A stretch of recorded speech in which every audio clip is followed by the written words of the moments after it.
Hey, Jetson Bolt Pro owners, and probably regular Jetson bolts as well.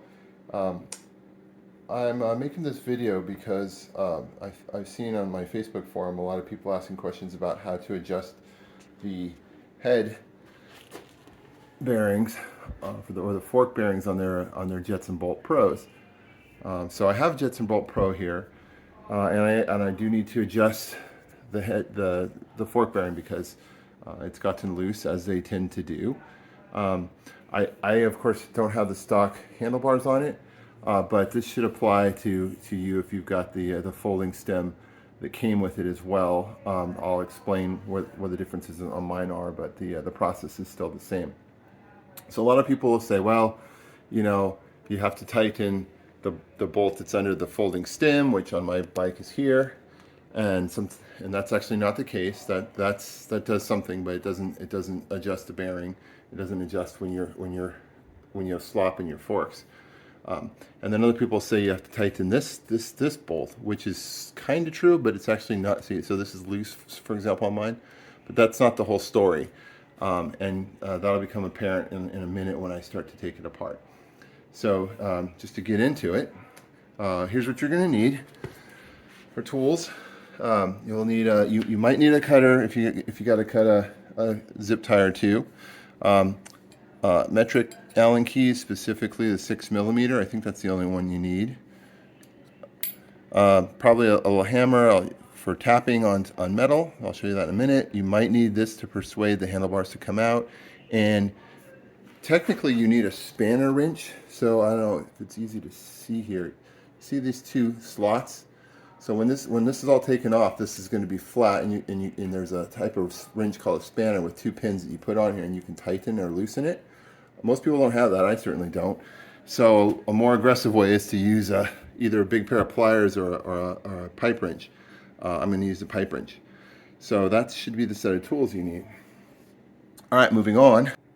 So yeah, the Jetson bolts have quill stem, which means even with the folding stem, there's a part that goes down into the forks, and the bar goes down, and it's got like an angled section to it. There's a bolt that is on the other side of this bolt. There's like a nut that matches the angle. I'll show you in a minute. And when you tighten this bolt, it's pulled up at an angle, and it expands and locks the handlebars in place with respect to the forks and holds everything together. So the first thing you got to do is take that off, because we're going to take the stem off. By the way, this whole thing's pretty actually easy. There's several steps, but don't be scared to go for it here. So I'm going to just take this loose. Now usually what will happen is you'll start loosening the screw, and it'll come right up because the quill is still wedged in there.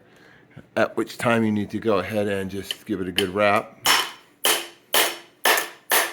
Shouldn't even have to hit it that hard. Mine's a little sticky. Sorry, and then that'll loosen the handlebars. Now I'm going to go ahead and twist this. Try and do this one-handed. It's kind of a pain. All right, it's starting to come up. I'm actually going to use this mallet to knock it the rest of the way out. Let me just pause the video, and I'm just going to tap it like this a few times. Give me a second. Okay, I'm just going to give it a hit here. There you go, pops up. So, use a rubber mallet. You don't want to scratch your sweet bike. Now, if you've disconnected any wire ties or zip ties that might be holding things up, you should be able to pull this out. All right, so here's my quill stem. Unfortunately, the nut that goes on the bottom that matches this angle stayed in there, so I got to dig that out really quick. Well, in my case, I might just leave it there for now because it's down in there. It doesn't really hurt anything. I'll just rethread into it later. Yours will probably pull out. Okay, so now the whole story of how this works is there's two nuts here. This is a nut, but if I take it off,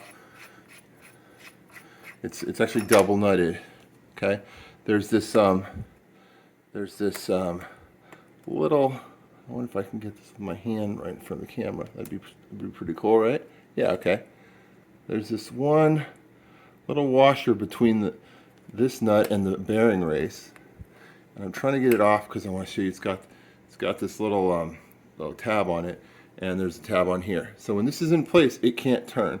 So what happens is this comes loose. You can see it's fairly loose. You can even see the bearing down in there. Hell, I'll take it out a little bit for you guys to see. I lubed up my forks with white lithium grease, but you know, that's the bearing in there. And then that of course tightens down. Do it real time. So I'm kind of gonna need two hands at some point. So there we go. I'm lifting it up with my feet and I'm tightening this down. How tight? Well, if you tighten it basically as tight as you can get by hand, that's actually perhaps a little too tight, but not into the world. So I'm tightening this about as tight as I can get it by hand.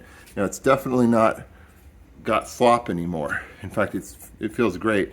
But if you've ever had an old bike, you know you want to kind of go back just a slight amount, because when you tighten this nut down on top, it's going to tension it up a little more. So if it's over tightened so I just came back like maybe an eighth of a turn. I went as tight as I could by hand, then back maybe an eighth of a turn, and now that's as tight as it needs to be. I'm going to drop this thing down, with the little tab aiming at sliding into the tab that's on the forks. Probably go quicker for you if you're not using one hand, but you know.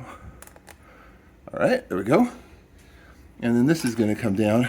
And my mistake really is last time I assembled this, I don't think I tightened this enough. Didn't want to scratch it, and I didn't have the right tool, so I wasn't very aggressive.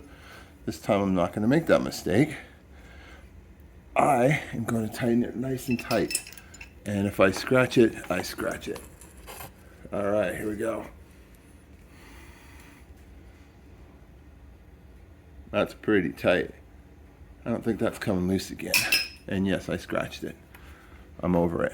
Okay, that's really it. Just need to reassemble it. In my case, that just means to take this. Oh, sorry. Flip it up. Make sure I get everything in the right cable orientation and drop that in there. And yeah, you just tighten this back down, and it's as simple as that, guys. So go adjust your Jetson Bolt Pro fork bearings and get that wobble out of your steering.